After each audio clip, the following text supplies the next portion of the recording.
Ito na Magnolia Chicken Templados. Alam na natin yung magiging sitwasyon dito. Makakaharap nila itong TNT Tropang Giga sa isang playoff sa twice to beat advantage ang Magnolia.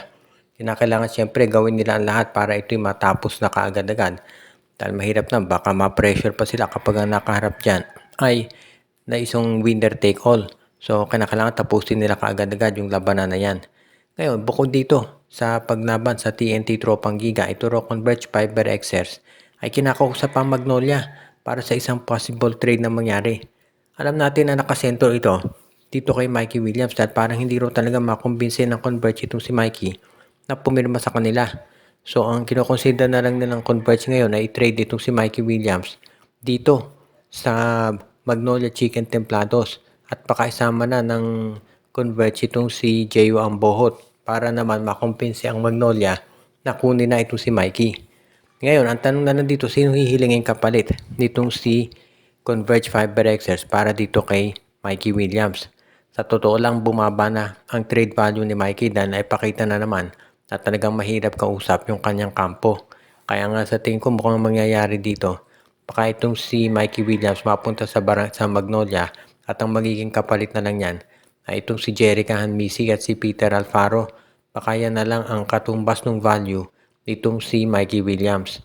Alam natin na malakas itong si Mikey, pero sa bandang huli kung hindi rin naman pipirma, syempre yan yung risk at alam ng Magnolia yan kaya hindi yan magbibigay ng mga top players nila para dito kay Mikey Williams. Ito naman Converge, desperado na ma-trade si Mikey para at least meron silang makuhang kapalit.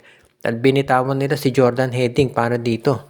Kaya nga ngayon, kung ikaw itong Magnolia, samantalahin mo na yung pagkakataon at i-acquire mo si Mikey Williams kung talagang i-offer na ng Converge.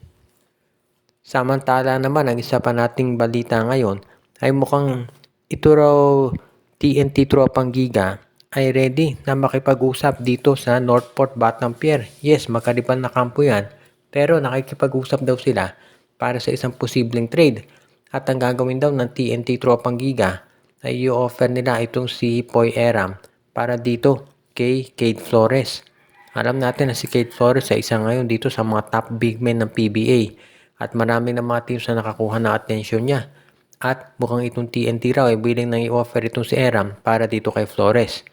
Pinag-aaralan naman niya ng Northport dahil alam ng Northport na experience-wise lamang si Eram. Pero itong si Cade Flores naman ay bata pa at kumbaga parang future player nila yan. Pero kung sakasakali naman na maging mas maganda yung resulta nito para dito sa Northport Batang Pier, abay baka malamang i-trade nila itong si Cade Flores para kay Poy Eram. Dahil kung matutuloy ang trade na yan, pwedeng ibigay ng Northport itong si Eram dito sa San Miguel, Ginebra or Magnolia. Depende kung sinong nangangailangan.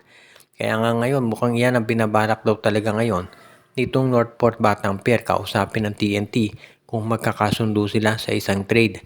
Alam natin lahat na itong Magnolia, itong TNT ngayon ay nagre-ready para sa isang matinding labanan kontra dito sa Magnolia Chicken Templados.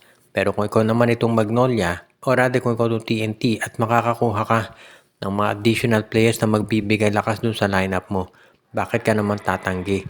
Kaya mukhang ito daw talaga ang pinag-iisipan ngayon mabuti nitong TNT Tropang Giga. Kung sakasakali na magkasundo nga sila nitong Magnolia, abay sa tingin nitong Northport, abay sa tingin ko bakit ka naman tatanggi? At parang yan daw ngayon ang pinag-iisipang mabuti nitong si Coach Chot Reyes kung itutuloy ang transaksyon na to o hindi.